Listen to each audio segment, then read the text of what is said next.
Okay, so we have to review how to rationalize the denominator when you have two terms. So we've been working with the situation where you have just a radical on the bottom, and that is when we would multiply by rad 3 and rad 3 top and bottom. So what we're going to do instead is do multiply by the conjugate. The conjugate is when you take these two terms and you keep them the same, 3 and rad 3, but you change the operation from subtraction to addition. What's happening here is this is basically difference of two squares, and we're going to FOIL, and when that happens, the two middle terms are going to drop out, and then I'll only be left with integers, and I won't have any more radicals. But the one thing that you have to know is if you're going to be doing that to the denominator, you have to also do it to the numerator, the same way you rewrite any fractions. So we're going to be foiling the top and the bottom. So settle in, folks. So here's what I get when I FOIL the numerator. I will be multiplying those first terms. That's going to be negative 3 rad 3. Then these terms. Now remember, when you're multiplying two radicals, you're going to multiply the insides together. So that's going to be square root of 9, which is 3, because the radicals cancel each other out. And it's going to be a negative. So minus 3.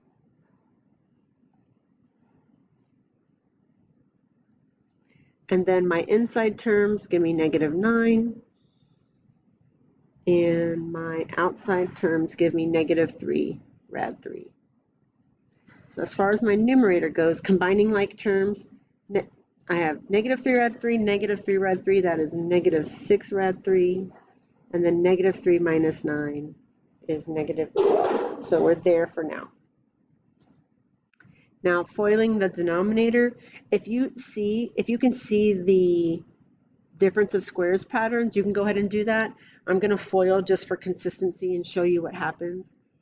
My first terms give me 3 times 3, which is 9. My outside terms give me 3 times rad 3.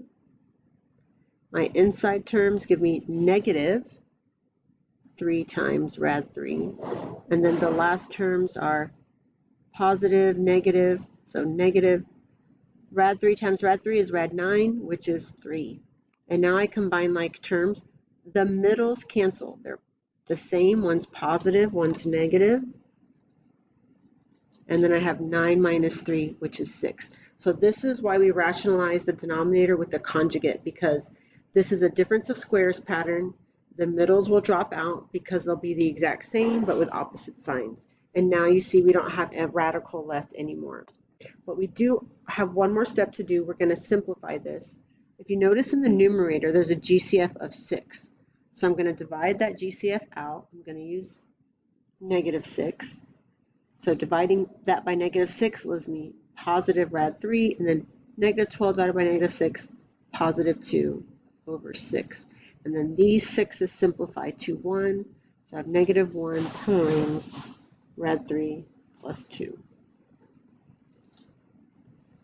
So if you survived that problem, I want you to pause the video and try the next one, number 6.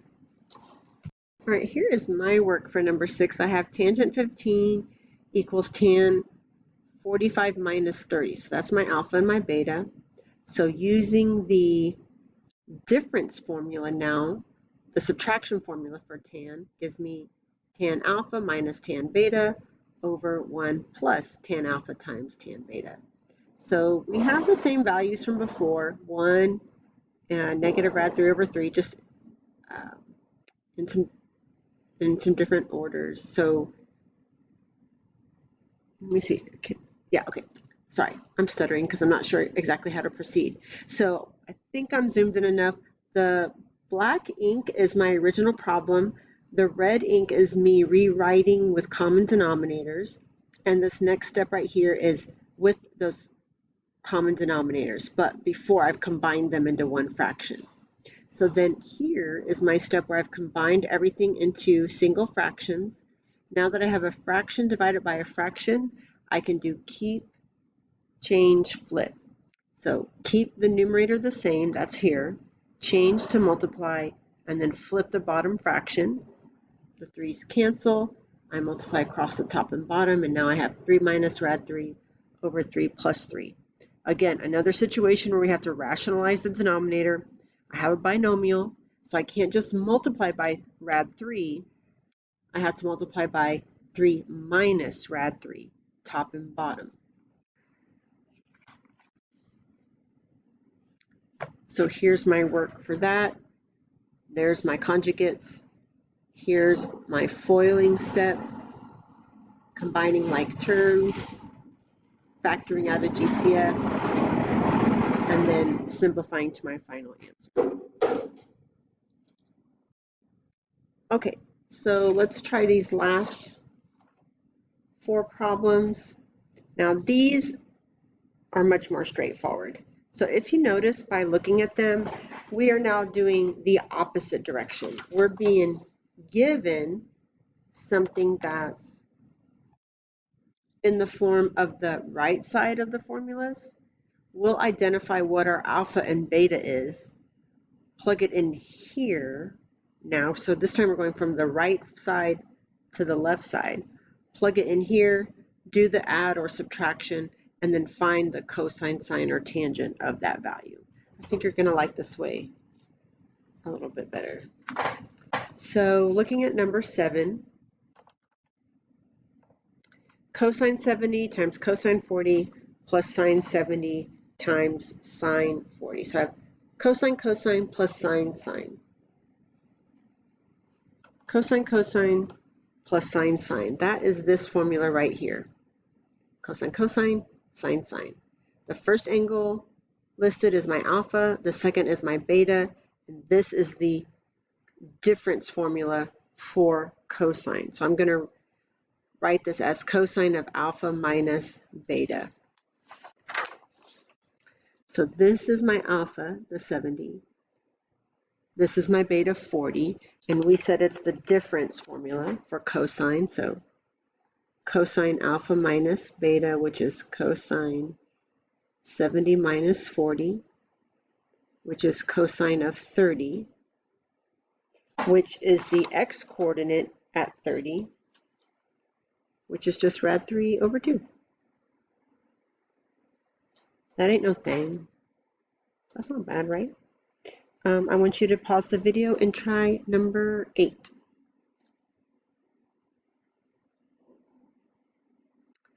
All right, on 8, 40 is my alpha, 20 is the beta. I have sine cosine plus cosine sine. So sine cosine plus cosine sine is the sum formula for sine. So I'm going to take the alpha and beta and add them together and find the sine value of it.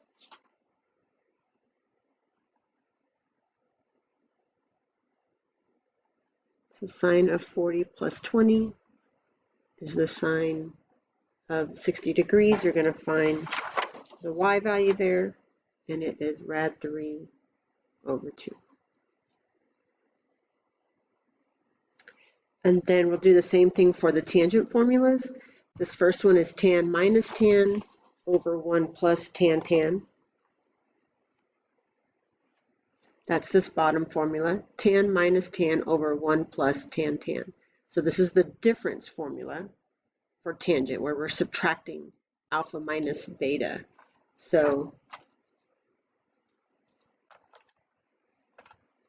alpha is the first one, beta is the second one. So tan of alpha, which is 75, minus beta, which is 45, is tan 30, which is rad 3 over 3.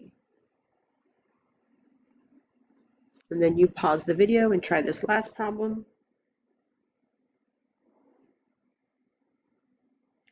All right, on this last one, alpha is 20, beta is 100. This tan plus tan over 1 minus tan tan is the sum formula for tan where you're going to add the alpha and the beta. So that gives me tan 120, which is negative rad 3.